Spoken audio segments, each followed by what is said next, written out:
Hi, I'm Nigel the Shanghai Psychic.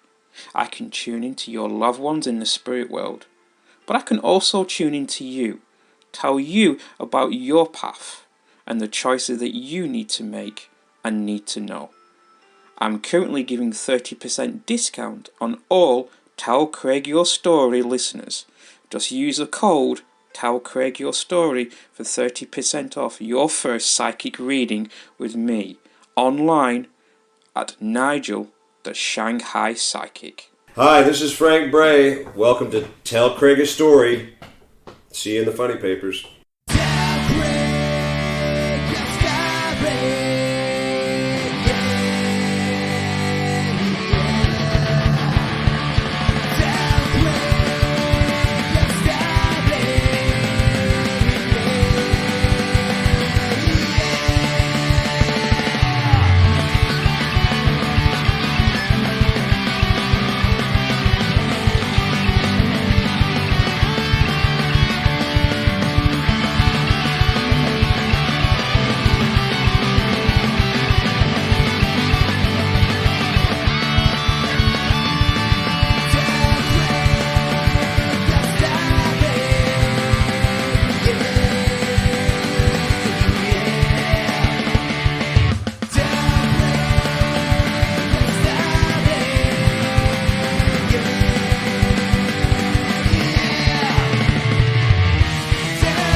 Hi guys, Craig here. Welcome to another edition of the podcast, Tell Craig Your Story. Today we'll be speaking with singer-songwriter, actor, producer, co-founder of the Pearl Theatre, Frank Bray. Now Frank has had an amazing career so far. As I predicted, this one is going to be a very long one, so we're going to cut this into two parts.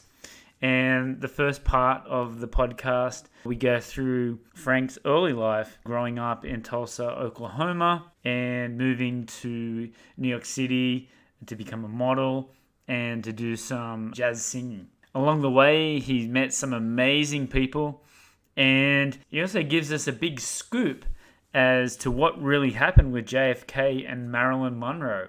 Now, part two will start off where he talks about his experience with the World Trade Center in 2001 in New York, what it's been like living in Shanghai, and also being proclaimed the Shanghai Sinatra. But before we go, please go to our website. We're at Podbean. Tell Craig Your Story at podbean.com. We have a link tree which tells you where Tell Craig Your Story podcast is streaming. We are on all the major streaming services. We also have VK for our Russian listeners and WeChat for our Chinese listeners, at Tell Craig Your Story. We also have a YouTube channel there. Make sure you're subscribing to get all the latest updates. All right, here we go. This is part one of my podcast with Frank Bray on Tell Craig Your Story podcast.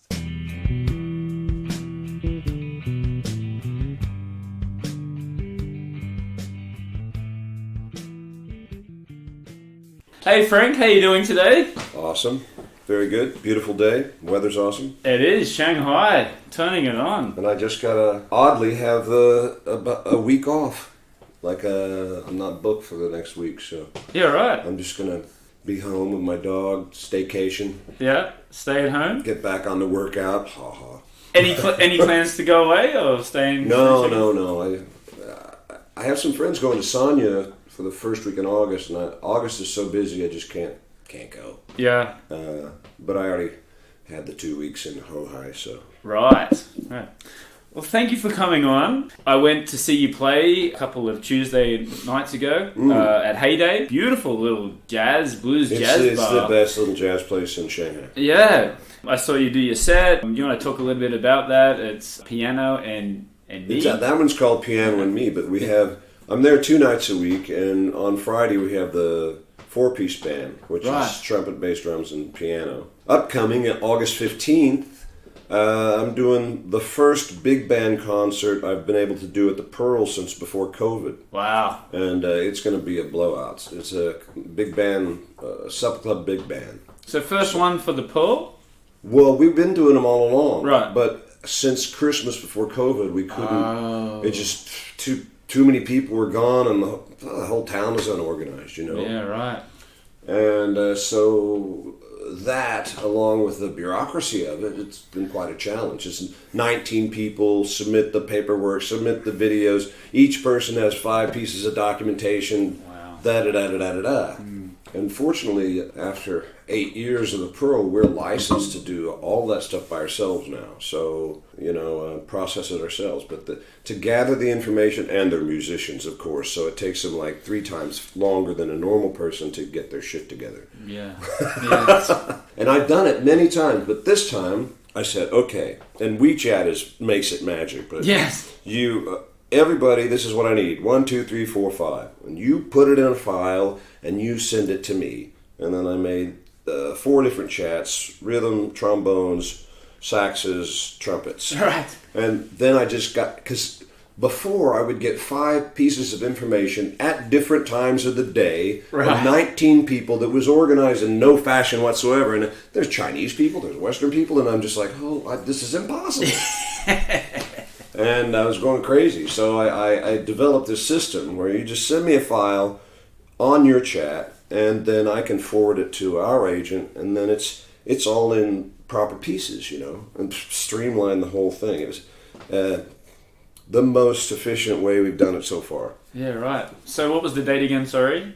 August 15th. And this time we licensed all of the players for 6 months. Right. So we're going to do a 6-month run one Sunday a month. That's really cool.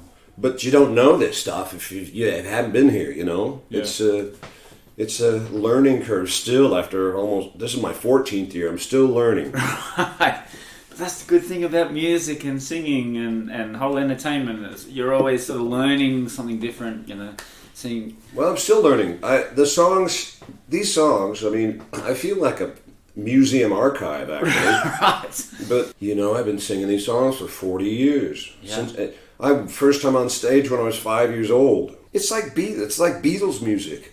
You listen to the album when you're a kid, and then you listen to it again, and it just keeps having more nuance, Yes. And the great thing about American standards is that the lyrics are so good, and people forget that the lyrics, the actual vowels of the lyrics, are designed to go with the melody of the music, and it's not simple. Yes.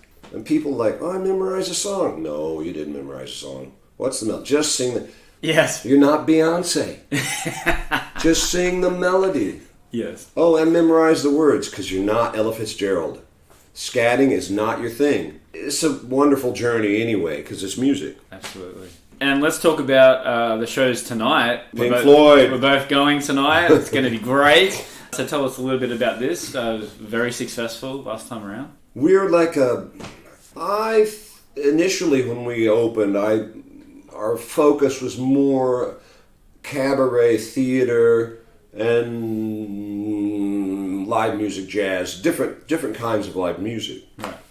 In its evolution, it's changed, and we've become sort of a cabaret burlesque rock and roll place. Yes. and that's the way you have a vision, and the vision kind of tells you what to do, right? And so now we have this great house band. We've had them for 3 years, the Red Stars. All Russian, and the drummer Gil I think he's Belgian or something, but he speaks Russian and French. Anyway, they're and French, yeah. And they're just the hardest working band I've seen in person. Very professional. And they're so professional, and they just work their butts off. So we've developed a catalog of these tribute shows, from AC/DC to Queen to Mamma Mia, ABBA. Gosh, we have a bunch more. We have a country show, So our catalog's pretty big, but the most recent addition to it is Pink Floyd. Yeah. And as much as I love them and as much faith as I had in them, I was like, that's a big bite. Yes. That's a challenge. And they just kicked ass. Yeah. They knocked it out of the park. And the our guy that does the lights and video he made such a poignant video presentation to go with the show, and it's not just about the music. It's just phenomenal. I mean, it's the level of show that we could sell to other events and whatever. Yeah, it's just really, really good, and it fits the Pearl so well, and the Pearl's so flexible. I mean, you can do, like, we're going to do this big band show on the 15th, and now we're doing Pink Floyd. Yeah. And last week we did Linkin Park, and then we did Unplugged, which is just all 90s shit, and they're so flexible and talented, and such a great band. Yeah, I asked them if they wanted a drink, and they said, no, we don't drink. Just this very professional, like, getting up on stage, playing the show. It must be a difficult job for them to be, like, there, 4 or 5 nights a week. I think that, if you know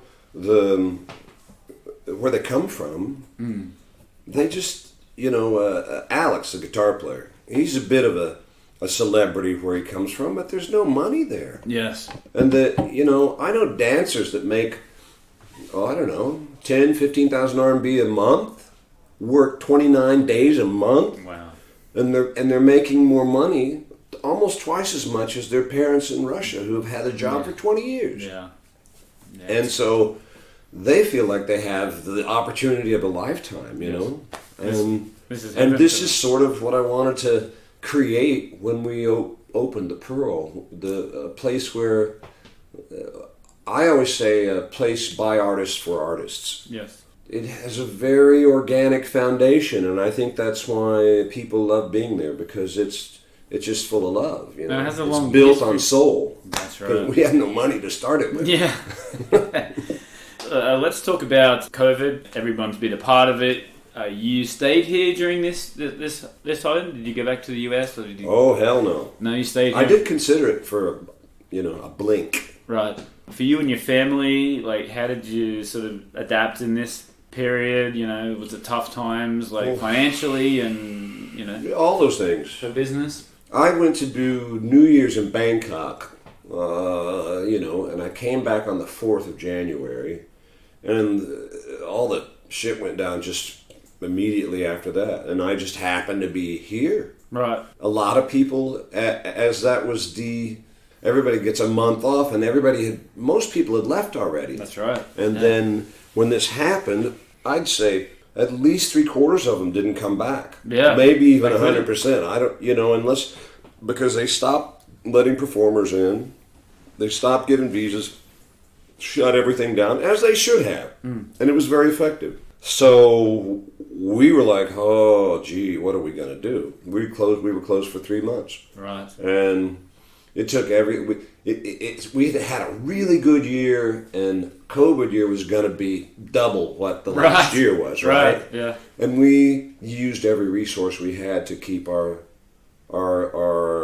business going and to pay our staff, and they were all extremely affable, and we made it through it together as a family, Yes. And we paid the band. They just rehearsed at home, and for 3 months. Right. And then, a miracle of miracles, when things unlocked in April, we were the only man still standing. And the business was just phenomenal from then on. Yes. And I was told you were doing films like during the COVID period to start off. And Because they imposed a restriction on how many people we could have. Right. I mean, the venue easily holds 500, and they're like, well, you can have 50 people. So in March, they said, you can have 50 people at a time, and we're like, no point to open up. Yeah. It's just not worth it. So as soon as we did, then we started showing films and slowly getting back to our original momentum. Yes. It was still, even at that level, with the control, we were just full all the time. Yeah, that's amazing. And a lot of places went down the tubes, Yes. And we lost half the musicians in town. It was a challenge. So did you have musicians leave during this period, like for the Pearl? Well, no, a lot of our musicians. Right. We all said, this is our strategy. Yeah. Everybody's staying. This is what we're going to do. Win, lose, or draw, we think that when things open up again, that'll give us the best chance to go forward and not die. Right. So, and it worked. Huh. And for you, and for you personally as well. Like, how was it for you? Like, you know. Well, I you have this sort of Armageddon in your head. You know, you don't know if this is going to be zombie land or what, or this is the end of the world, right? Come to find out that it was, for us in Shanghai, it was probably the mildest of any place on the planet. Yeah. Like the grocery was open, and there were a couple of spots open where you could, but it was kind of cool because the streets were empty, and you could go walk to the Lawsons and grab a beer or sit on the steps with your buddies or whatever, and it was quite the experience. Yeah. And you're just like, well, here we are. Yeah. And I put on like 5 kilos just drinking beer because Right. there wasn't anything else to do. That's right. Cooking at home. And So were you writing new music in this time, or was it just something just to pass the time? Or well, you look back on it and it's like, I had 3 months I didn't do anything, but I should have used it more wisely. But the problem with the mentality when you're in that is like you don't feel like getting up at 6 a.m. and writing songs. You're just like, what? You just expect a mushroom cloud outside your window or something. So I think the challenge is just to get through it psychologically. Keep in contact with your family and friends and support each other because nobody knew what the hell's going to happen. Yeah. And then literally, it's like mid-January to mid-March. It's really not that long. Yeah. It's 2 months. Your family?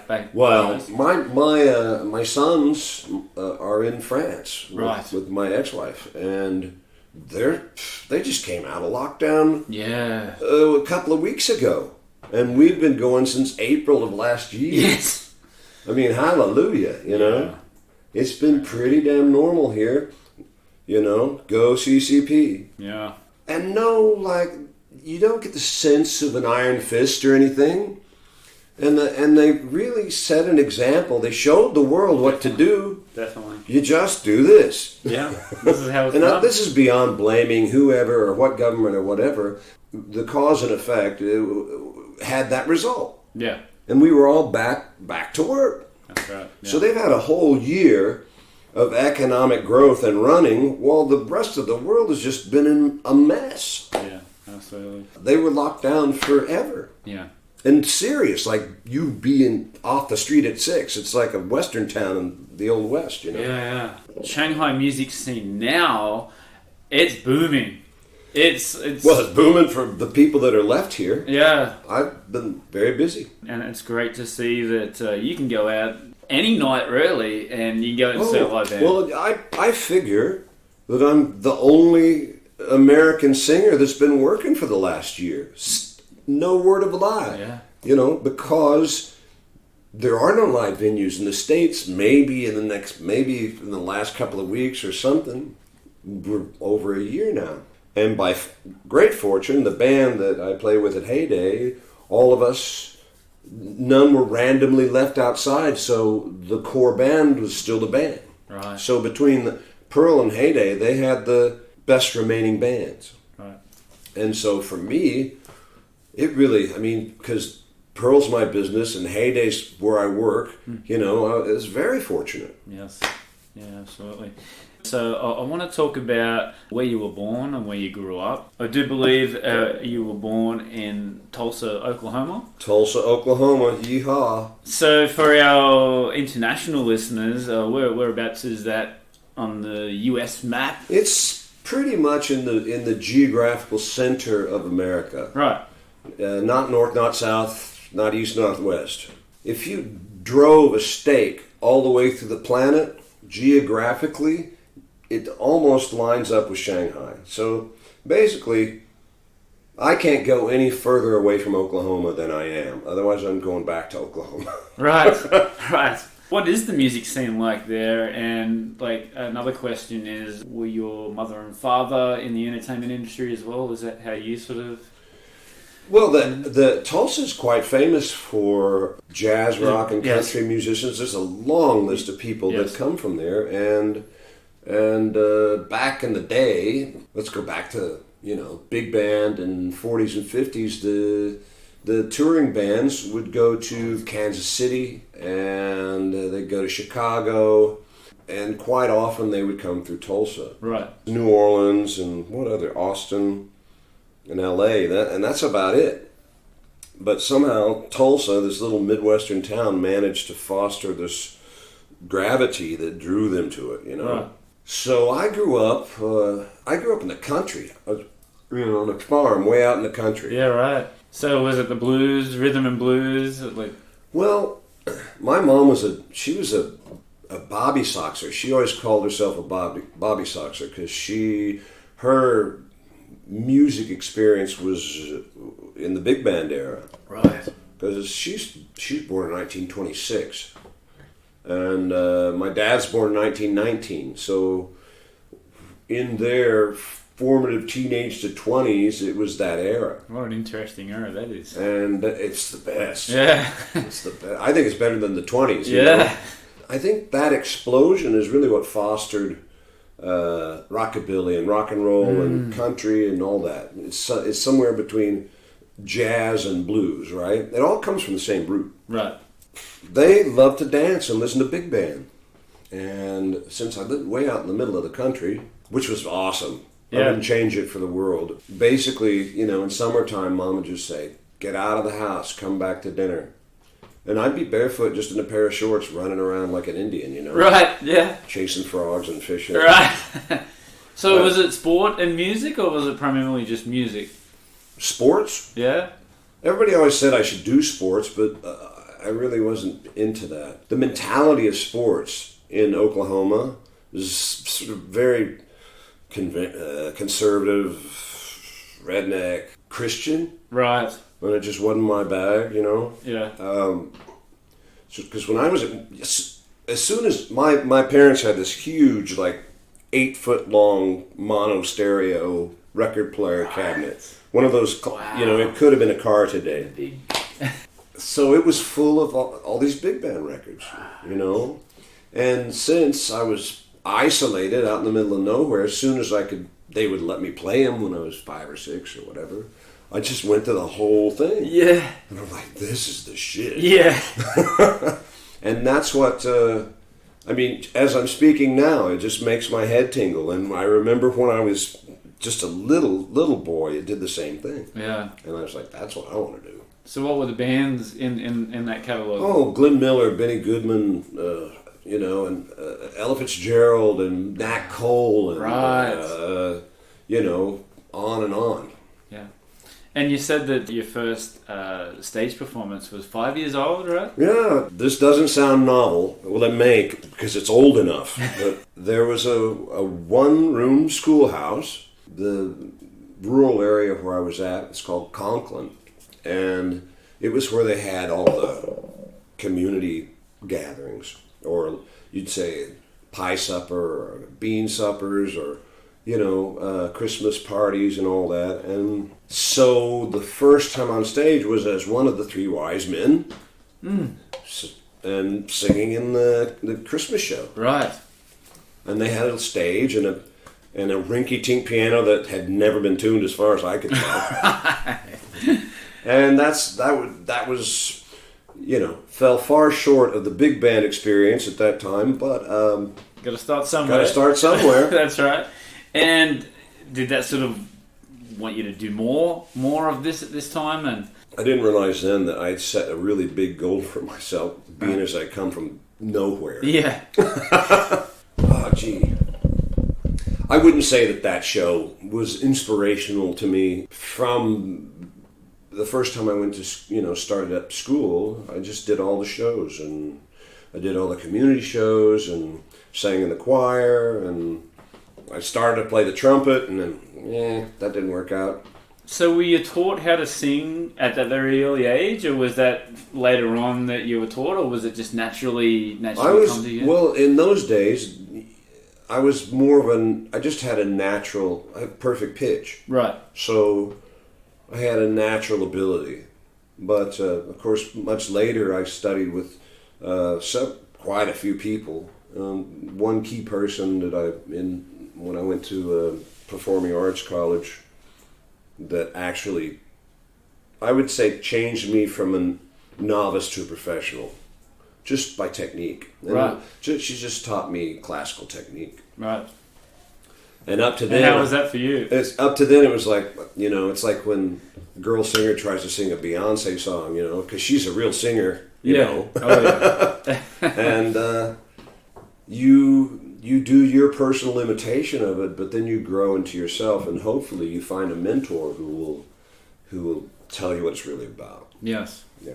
Wow, it's very interesting. So you go through school just doing little performances. Were you forming your own bands at that stage, or just sort of? Oh well, we all tried to do our own band, right? Right. I thought one of my very good friends, Gary Hickey, he's quite a good musician, and he plays guitar and keys and all that. And there were a couple times we tried to, sort of do a garage thing and what, right. But it didn't really fly. I guess then, after high school, I did a lot of community theater. Right. And because I like to do plays and that. So for you, as an entertainer, was it something that you could go up there in front of a large crowd and just wing it, or did you get nerves, or was it naturally for you to go up on stage and perform? Well, obviously back then I was much more nervous than I am now. Which right. I have no nerves anymore. Yeah. But, I guess I always had a knack for being in front of the public. Right. When a lot of kids were very anxious about it. And was it like lots of practicing as well, like to make sure your performance was great, or was it just like, okay, I know it, I'll go up on stage? Oh, of course you have to practice. Yeah. I mean, you lots of rehearsal, and the first influence that inspired me after my own inclination, right, was my elementary music teacher, Miss Seals, right, who was Cherokee. There was a performance, and she would play us music and different records and all that, and she played "I Saw Mommy Kissing Santa Claus." Yes. And it's sung by a kid. And I listened to it and I sung it. And she's like, she had a big smile on her face, and she said, you should do this. You should sing. And then she sort of pushed me to sing in the little school plays and all the stuff, Right. But that's the first memory I have of someone who actually focused me, besides my parents, Right. And then in terms of going to watch the big bands, can you remember the first couple of shows that you went to? My mom and dad, but this is obviously my mom, took me to see the Tulsa Philharmonic, and I have no idea how young I was. I was not 6, I don't think, 5 or 6. Right. And we went to see Porgy and Bess with the Tulsa Philharmonic, and I was just like, yeah. Oh, and that was her favorite, musical, right? Right. Because the music is amazing. Yes.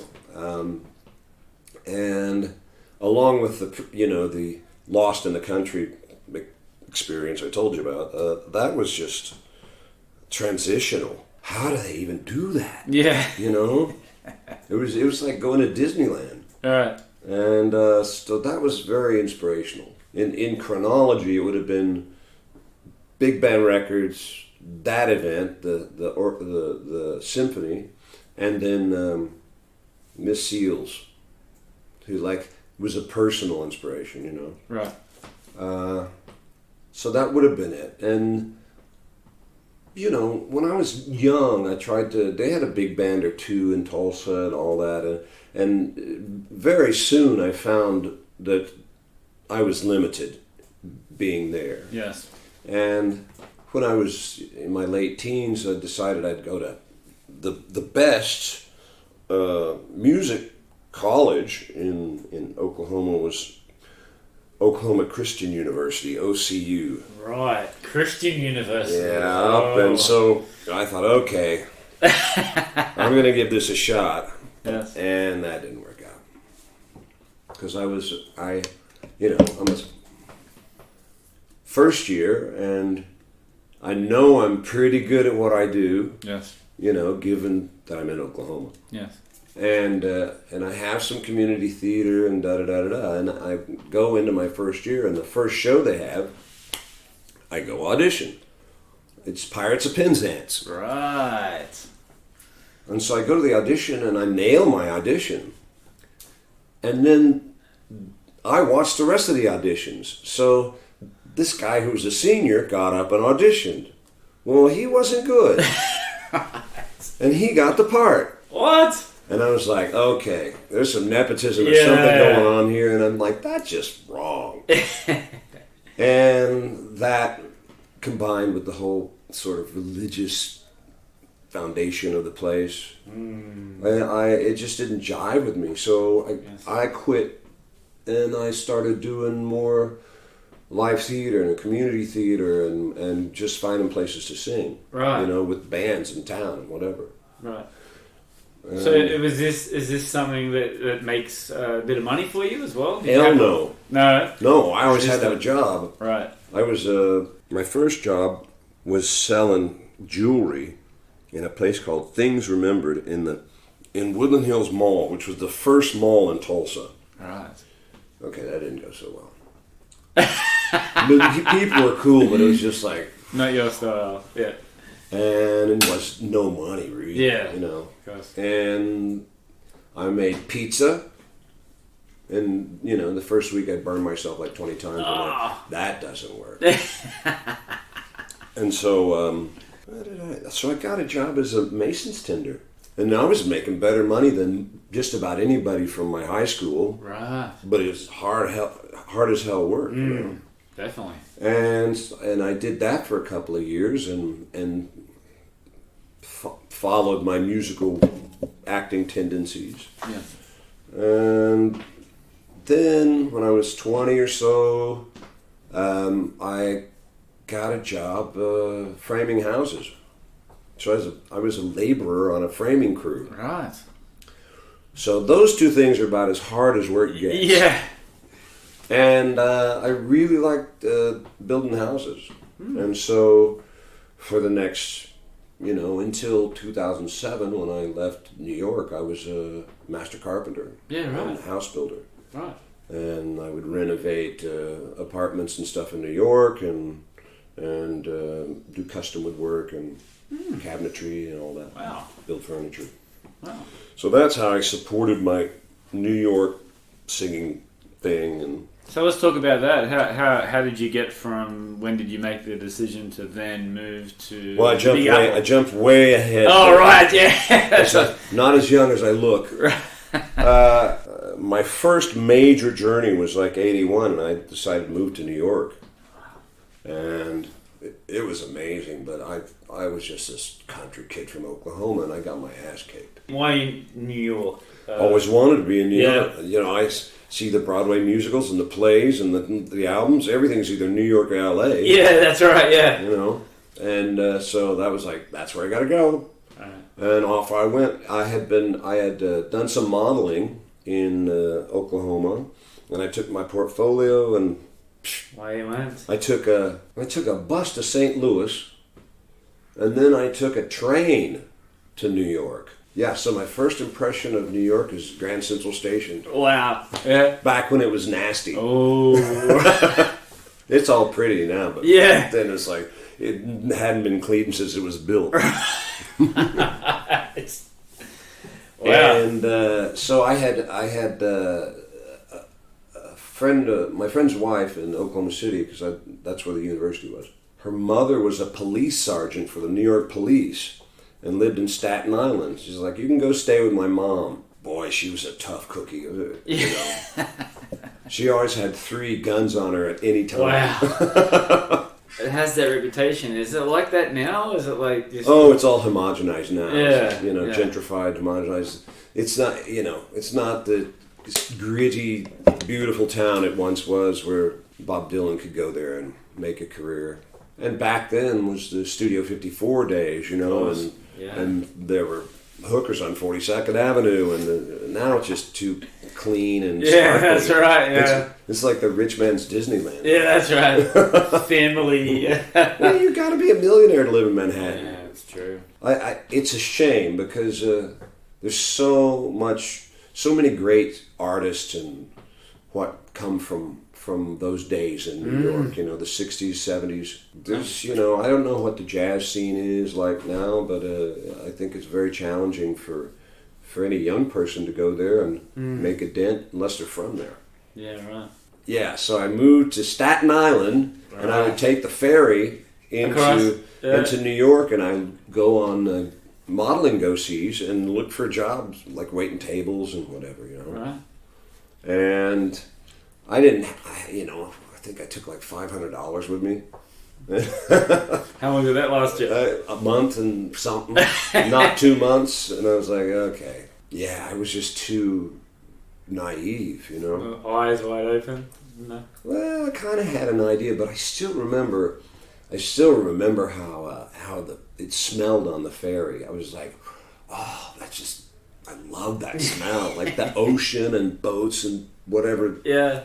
And the view of the Statue of Liberty in downtown New York and Brooklyn Bridge. It's you know, an eye-opener. Yeah. So then I was not successful. Her mother was just Frank, don't be cutting on my counter now. Those are new counters. And then she comes over and work, you know, and I have no idea because I'm just like, I need a place to crash, right? Yeah. And she has got 38 on her ankle, one on the other ankle, her service revolver, and then she's got one in her pants in the back.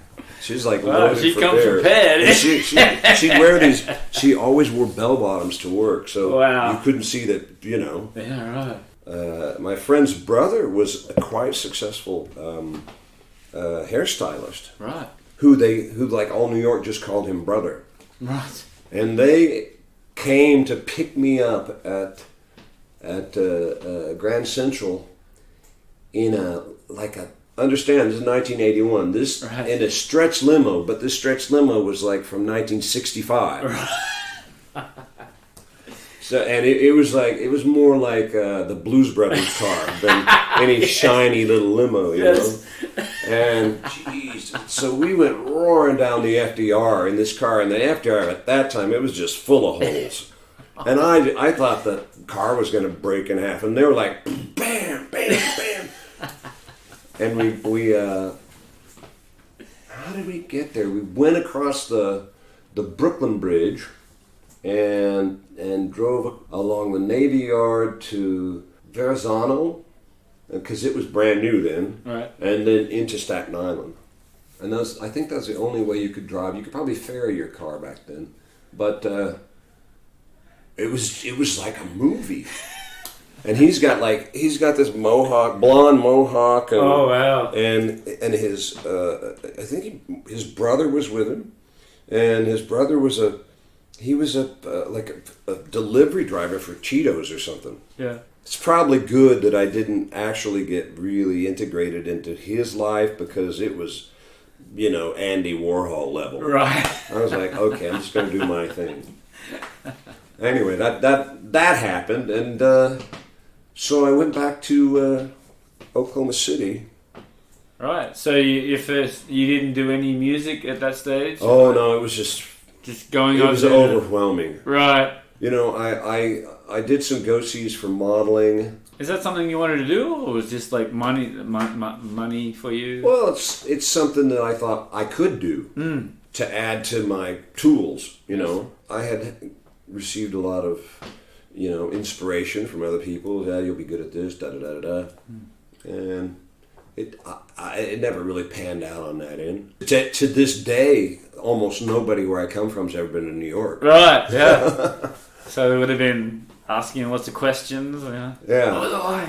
So when you went back there, Was it like, okay, I'm only going to see my family and then I'm going to go somewhere else? Well, I had to phone home, for some cash just to take the bus. Yeah, stay alive. Yeah. But I wasn't like depressed or anything. I just thought, well, one down. So you went back into doing your singing and you're doing your acting? I went back to Oklahoma and started building houses again. Right. Did that for, I don't know, a few years. And then in 83, I moved to L.A. Right. So I had been a singing waiter at the Sheraton, and I met this girl, and we sort of hit it off, and then she had moved to L.A. while I was in New York. When I got back from New York, there's a letter from her going, "Hey, you should come to L.A." Right. I was like, okay, well, dumbass that I am, I didn't write her back a letter and say, "Okay, I'm coming to L.A." Yeah. I just showed up. Hi. She's like, "What are you doing here?" I said, "Well, can I sleep on your couch?"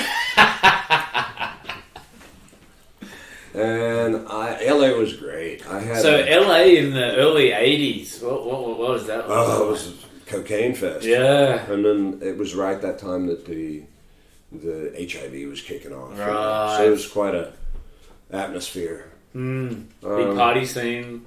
Oh, well, yeah. I won't skip ahead. But I had a friend that I'd known in Oklahoma.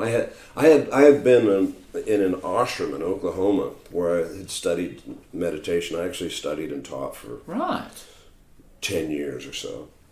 Kundalini yoga, and I had a guru and da da da da da. It was great. I think I might not have if I hadn't sort of learned that philosophy. I might not have made it. Yeah. It gave me something beyond Oklahoma. Yes. Very, very inspiring, and peace, in yourself. So I met this guy who was one of the guys I did music with in Oklahoma City, Brett, and he was the piano man. He would sing and play piano, and so when I get to LA, he's already there, and he's singing in some bar in Manhattan Beach. Right. So I go to see him, and I'm like, well, I can't really stay on Dina's couch any longer because her Marine boyfriend doesn't like it. The one who does push-ups while she sits on his back. And I'm like, okay, I get the message. Yeah. And so they let me, they had a little house in Manhattan Beach, like a block off the beach, and I stayed there for a few months and just kind of sorted myself out and got a job at the hardware store there. It was really cool.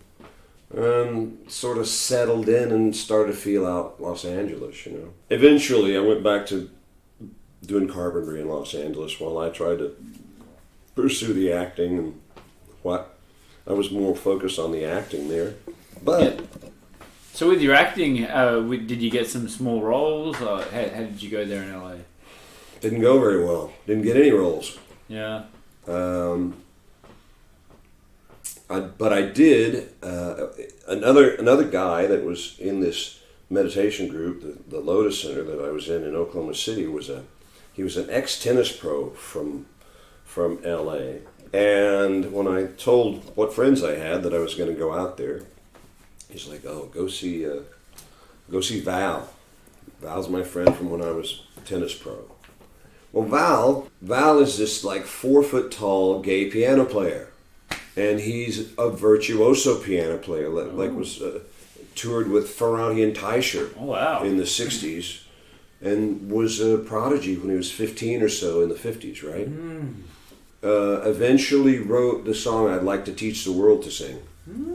Yeah, right. And so I go to see Val, and I'm still, okay, I've been kicked out of New York, right, and I'm in LA, and I'm like, here's this total Hollywood guy. He has this really lovely apartment in the Hollywood Hills with a massive white piano, and he talks like this because he's very tiny.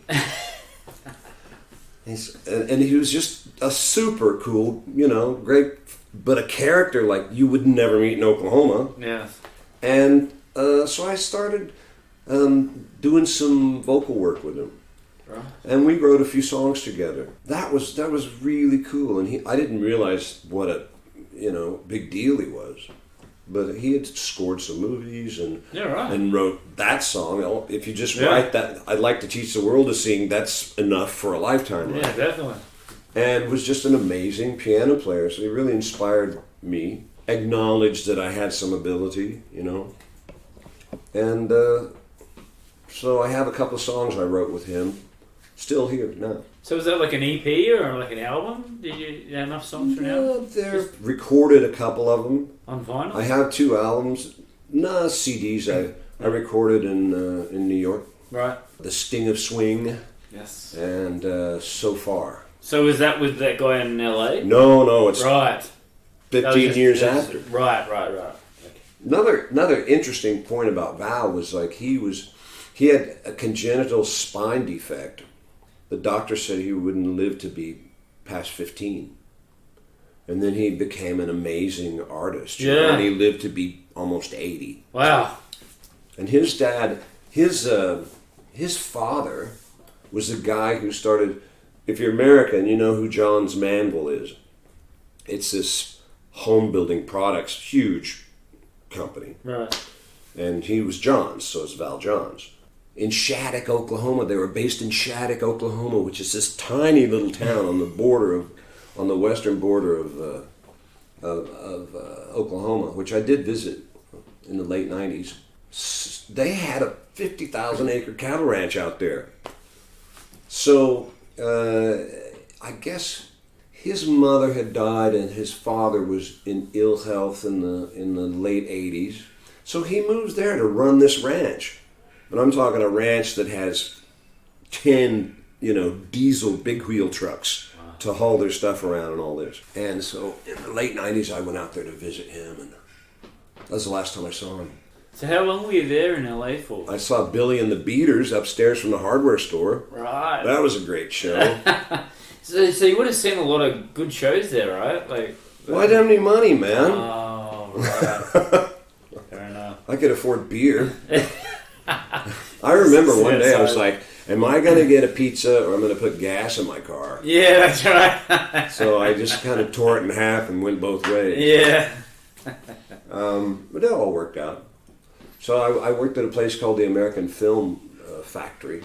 That one of the guys that lived in the house was an engineer. That was going to be my good job, and that didn't work out. Not for any reason that I can properly understand, except I'm like 23 years old, Right. I see guys now like that are 23 and they're so much more intelligent than I was. And I should have started bartending or something, but so I'm working there, and I really don't have any. I like film, so and I was the night desk guy who opened the door and just answered the phone. Yeah, right. And that was pretty cool. You would have met some interesting people along the way, yeah, right? Yeah, if I could remember their names. I met Susie Wong. Susie Wong, who was the 50s Chinese star. And of course, this is much later. And she's doing some kind of Jane Fonda fitness video. And it's the Film Factory. All right. I met a really interesting... This group that she was working with were all very nice. And one of the guys was the... Gosh, I wish I could accurately remember their name. But one of them was the naval attaché to JFK. In his administration, we had a few drinks, and he told me some stories. He's like, "Yeah, I used to sneak Marilyn into the White House." Yeah, right. So the tunnel is true, right? Yeah, exactly. It was like, that's just conspiracy theory. He's like, no, it's not. That really true. happened. Yeah. Wow. And there so you go. then there's this other guy who's like ex-CIA dude. Huge man and such a big bear, and I hung out with him and his family. Can't remember his name either. And he connected me with a guy that had a company out in Pasadena, got a job out there. at a place called Solar Service because I need a maintenance guy. Well, Solar Service is basically a front for cocaine. Of course, I'm this naive 23-year-old. Yeah. And so I was going to do a renovation on their offices, and then they had this really cool thing where they take the California subsidy for solar energy, and they would install it in people's houses, and then the people would get a rebate, and so they made some money, and the people had lower bills, and it was really, sustainable. Right. Except they hadn't paid taxes for a couple of years, and they made a lot of money. And Bill Campbell, and his partner was this huge Harley driving muscle guy. I don't know if he was what's the motorcycle? Hell's Angel. All right, yeah. But that's all they did was run their business and do cocaine. And they would they had these Winnebagos, that they would take out into the desert, and they had tons of automatic weapons. And they would ride motorcycles in the desert and just get high as hell and shoot automatic weapons and all that. And I was like, I saw that movie with Al Pacino. Yeah. I'm not sure this is where I need to be. Time to move on. And then eventually they got busted, and the whole thing fell apart. Yeah, right. And I got out with unscathed. Right. I did meet a really nice girl, Gretchen Racine, and she managed the phone bank, because they had this phone bank, and they would call residences and say, hey, this is a good deal. Right. And gosh, she was 50. I was 23. But damn, she was like one of those perfect California girls, Yeah. That happened. So I didn't have a job, and I was living in Glendora.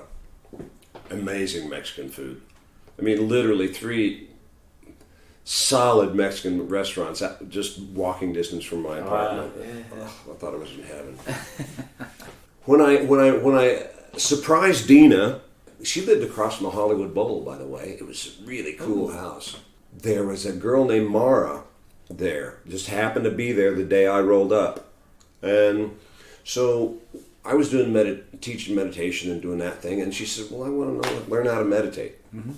Anyway, so we had sort of hit it off and been seeing each other while I was bouncing around, and then I moved into Hollywood, and I got an apartment on Hollywood Boulevard at the used car end, not the fancy end, not the Groman's Chinese end. She lived up on Gower in the Hollywood Hills, had a really sweet little old house, and so we decided to move in together. So that was my last place in LA, and we lived up on Gower above Franklin. After we lived together for over a year or so, and then after 3 years, I just said, it's not. And she was an actress. I'm sure she's still in theater. Right. Like her brother was a director, and her father worked for the studios, and they were a Hollywood family, I just pulled up stakes one day, and I'm like, this is not working out for me. I'm being a carpenter in LA, and I'm not making any headway, and gotta go. Yes. But I love LA. Yeah. And, my idea of LA was all the movies and stuff, like, Fred Astaire and Hollywood movies and big bands and all that. Well, it's kind of done when I got there. Like that atmosphere, the studio atmosphere and all that. Yeah.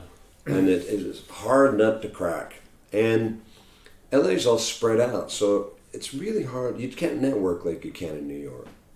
You got to have an invitation to go somewhere, to meet somebody, and that's the way it goes. Yes. So I moved back east, to the Midwest. Moved to Austin. Oh. I lived in Austin. My brother was living there. Right. So we were building stuff again, Yeah. building houses and whatever. And I Texas, isn't that like a blues, jazz? Austin is Country? I would say Austin is the most viable music city. I don't know what COVID's done to it, but even back then had just a super rich music scene. Right. And it's very not so conservative as the rest of Texas, you know. Right. Well, they've also got Pantera as well, one of my favourite bands as well. So heavy metal, you know. I did some songwriting workshops there. Tried to sing again, and loved Austin. Austin's amazing. And I had been there before because I had, like after I got back from New York, I ran into one of the gals that used to work with the ashram was Jean Martin, and the Martins own the biggest ranch in Texas. It's much like Val's thing, you know, cattle, uranium.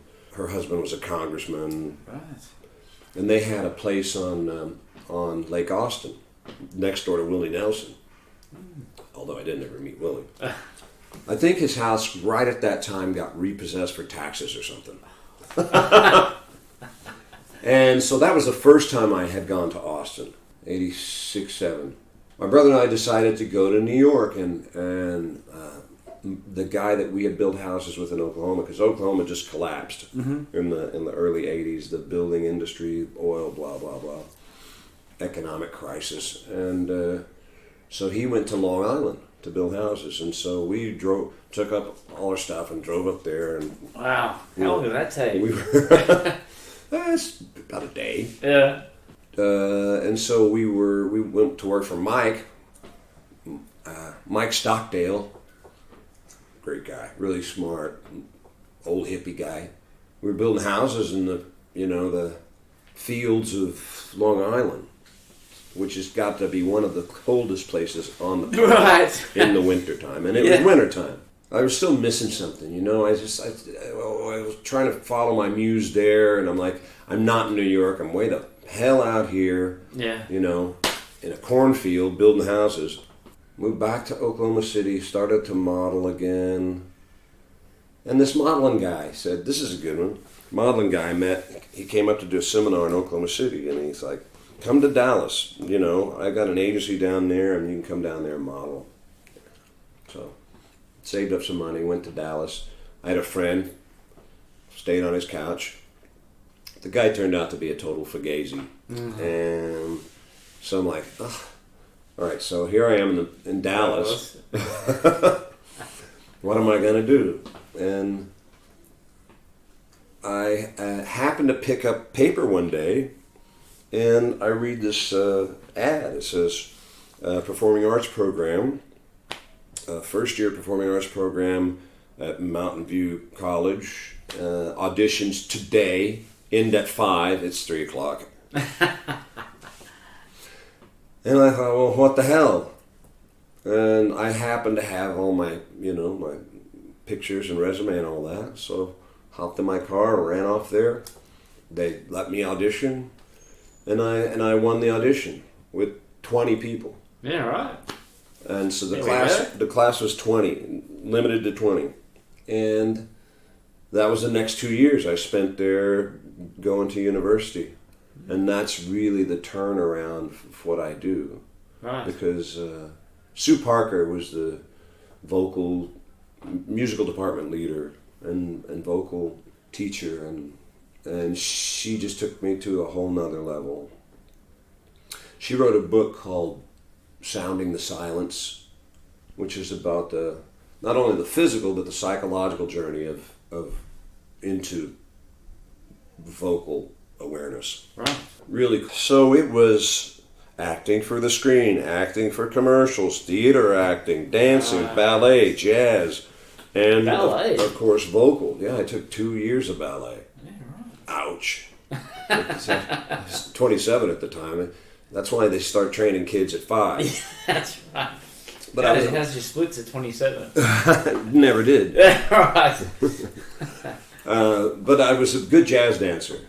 Then I finished that program, and I was also teaching meditation. Right. They started a meditation group there, and So it seems like you've done that for quite a long time now. Like, do you still do that? Since 1980. Yeah. Right. No, and then I used to do it every day, twice a day. Right. And then I'd teach classes and all that. And then sometime in the late 80s, I just thought, wow, man, I'm spaced out. And really need to ground myself, get more into the Maya. Because it makes it, it sort of keeps your consciousness on a separate level. Yes. And I needed to be more physical. And I got to a point where I just really was repulsed by people that talk soft and pretend to be enlightened and I meditate and I'm a vegetarian. I was like, can I just punch you? Yeah, just shut the hell up. Yeah, just shut the hell up. Get away from me. Yeah. And I never thought that was what this was about anyway. Anyway, my guru said, here's the tools. These are the techniques. Get the hell out of here and go do whatever you're going to do, but go from here. Mm-hmm. Which I thought was really enlightening. Yeah. Because most pundits want to keep people around them and keep them donating and paying the money. And once spiritualism becomes a money thing, it's not spiritual anymore. Nah, definitely not. I met my first wife there, and she was from Fort Worth. We moved to New York, and she really wasn't good at me being an actor and a performer. And why is that? Because I'm on stage, I'm home late. There's a lot of beautiful women around. Right. And she had a lot of anxiety. I was her third husband already, so right. She had her own anxiety already that she was projecting on me, and I'm like, I'm just doing what I plan to do, That's it. And that didn't work out. And I stayed, so then I was in New York from 88 until 2007. Right. Yeah. So this is where I've got it written down here where it says you've done performances, Blue Note, New York Fashion Week, CNBC, like the list just goes on and on and on. So how did this all start to come like, a regular thing? Well, I just started, I finally got a break when I got to New York. Yeah. And I started singing at the Village Gate and all the open mics, Don't Tell Mamas, etc. And met good musicians and jazz musicians, and they're like, hey, you're pretty good, why don't you come to this class, or da-da-da-da-da. But that music scene would have been great in the late 80s. It wouldn't have been... It was pretty cool. Yeah. There were a lot... Now there are brand jazz places. I don't know if that's the right term, but back then there were just little jazz places that, you'd have to live there to know where it is. Yes. And so I began to, at night when I wasn't doing carpentry, I was living in Prospect Park, and there are a lot of really old turn of the century brownstones and even older, and I got known for my company is called Woodmaster, for being able to restore the woodwork and all that. Worked for a guy called Michael Rosen, who was a sculptor, but he did contracting. And that's how I made all my contracting contacts through him. So I would take the F train into West 4th Street and go to the Blue Note or go wherever and start singing. Right. I met this guy. Where did I go? The Green Street Bar. And this is before 90, and there's this guy named Hal Schaefer who played there. It's a huge, God, that was a cool place.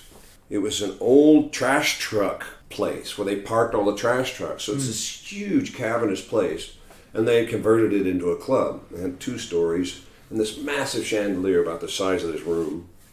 And so Hal he just played piano there. And I don't know how I stumbled in there one time. I didn't stumble in there. I stumbled onto it.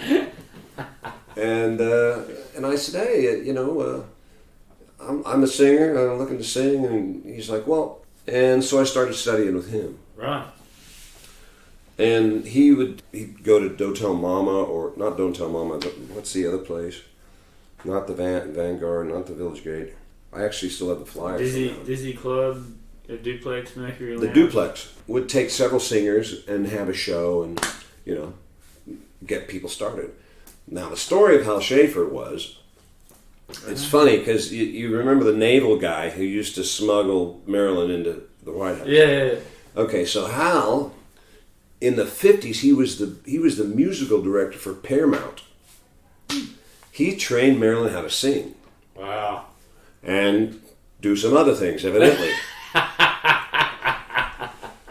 And he's he's almost 80 then, and this is like the 1990, 88, 89. Yeah. Story about Frank Sinatra and the baseball player. DiMaggio. Yeah. It's called the Wrong Door Raid. Okay, that was Hal. Right. Because Hal was having an affair with Marilyn, and Frank and Joe went to beat up his ass. Wow. And they kicked in the wrong hotel door, and they weren't even in the hotel. I don't know how that happened, but it was Hal being out with Marilyn. And Hal, not that attractive of a guy. Yeah. But he must have had a Yeah. really good line. Yeah. And then there's the whole vocal training thing and all that. All right. That was Hal's story. So he had been involved in all those great movie musicals and all, And finally the director of Paramount and originally from New York. And so I studied with him for a year or so. Yeah, he was quite the character. It seems like he has some stories to tell. So I lived in Prospect Park, and I would just take the F train in and sort of explore Manhattan, because I was still kind of had PTSD from earlier, and just began to sort it out. I started taking Alexander technique, and I studied Pilates with Pilates' personal assistant. Just do my thing, discover New York, But it seems to me now you're sort of starting to work out a plan, Well, I know I'm not going anywhere else, and I have I can make a living and pursue what I want to do. Yeah. So you said in this time you recorded two albums in this period? No, well in the 90s I recorded those. That was right. in 95 and 2003-ish. Right. Are they still available? Can you... They're out there somewhere. I don't think there's any physical copies available. It's still on Amazon since forever. Yeah. I wish I'd bought stock instead. Yeah, that's right.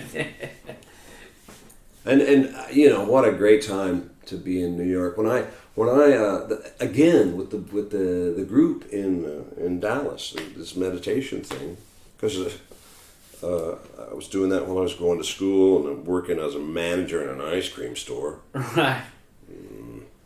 This thankless job. Got to pay the bills somehow, mate. I met Edie Brickell, and this is before the band broke out, and I guess right about the time I was getting ready to leave, they had that shooting rubber bands at the sky, and the bass player was in our meditation group. Right, small world. And so when I get to New York, they're blowing up, and they get a spot on Saturday Night Live. He's like, "Hey, we're going to be in New York. Come down and see the show." And so I went down to see Saturday Night. I went to their hotel room first, and then went to see Saturday Night Live. Rockefeller Center, and that was incredible. Yeah. I mean, that night they had Steve Martin, Elliot Gould, wow, Paul Simon, Rick Ocasek, Paulina Paraskova,